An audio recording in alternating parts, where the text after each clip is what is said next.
This is Luke Paulson, the Catholic Conservative, and welcome to the news of the week for September 11th, 2021. And if you enjoy these videos, do not forget to like, comment, and most importantly, subscribe for more.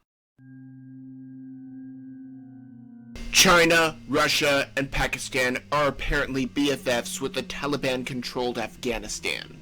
All three are far from bastions of human rights, and so it makes sense. Will they ally to take out common enemies with a foothold in the Middle East? The Taliban has gotten their hands on large amounts of our equipment.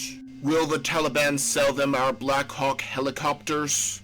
One thing is for certain. We will have to deal with the consequences of Biden's disastrous pullout for decades to come. If only we had got the equipment out before leaving. At least that is what President Trump would have done. All he had to do is leave the soldiers there until everything's out. Our citizens, our weapons. Then you bomb the hell out of the bases. We have 5 bases. And you say, bye-bye.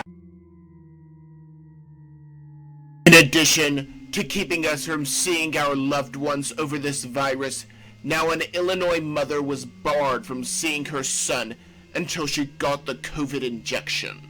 Considering having said injection does not stop anyone from spreading the virus, I am not sure why that was ever a factor. Either way, the judge has since rescinded the order, but that does not change the fact that the order was made in the first place. Countless places will fire you if you did not take the shot. Remember when the so-called right-wing conspiracy theorists warned that this might become mandatory? Over in France, there have been 8 straight weeks of protests over having to show private health care information. I just love how Democrats went from punch the Nazis to show me your papers. How about Australia, where the disarmed citizenry had to roll over as their government enforced even more draconian lockdowns? They are even having their beer confiscated. This is without mentioning the COVID camps. This could very well happen in America, and too many liberal media pundits and Democrat politicians would cheer it on. The fake news never holds back. They will make a fake story about anyone as long as it fits their twisted narrative. The same federal agencies that will allow tweens to be injected with hormone blockers and allow people to have their anatomy cut off are warning people against using a horse dewormer. When Joe Rogan's doctor put him on the drug to stop his COVID, the media went into a frenzy. Not because our government cares about health, because they never did. It is because they are scared that if there is any treatment, whether it be by this drug or hydroxychloroquine, they will not be able to control the populace.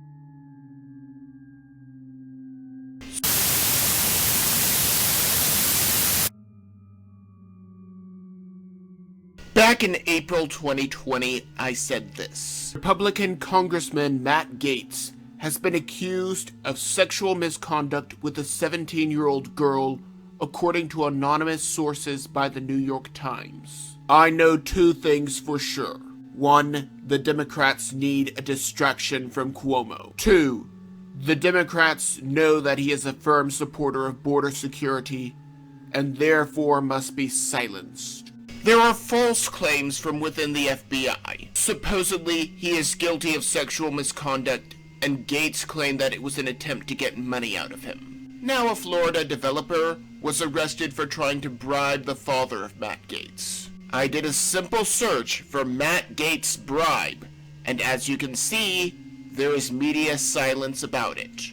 There is no doubt that the leak was targeted without evidence, just because Gaetz is a threat to the deep state. Gaetz claims that there is bribery within the FBI, and if true, it is more proof of the power of the deep state. Democrats fled the state maskless and went to D.C., where they met with Biden, as well as the vice president.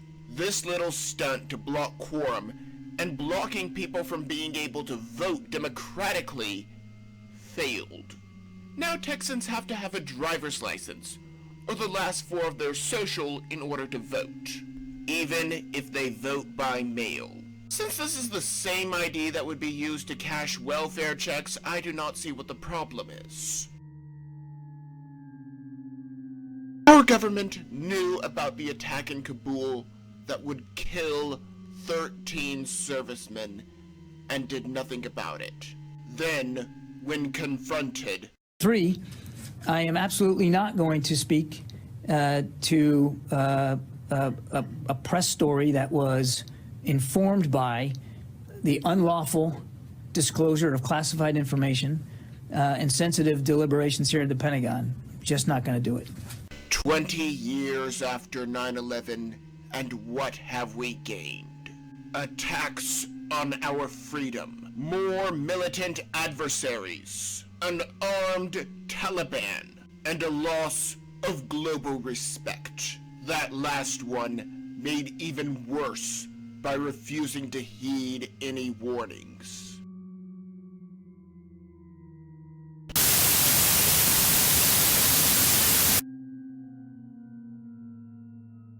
Pelosi continues to investigate the mostly peaceful protest on January 6th, because she and the rest of the Democrats cannot let anyone believe that it was in fact mostly peaceful. Now the committee is asking telecommunications companies to hand over the records of several prominent Republican leaders. I am a bit more concerned about the stand-down order and the officers that let the people in, but I digress. Marjorie Taylor Greene is helping to turn the tables and told these companies to keep the records of Pelosi, AOC, and Kamala Harris, just in case they need to be investigated down the road. This leaves Pelosi with mutually assured destruction if she investigates people over a mostly peaceful protest.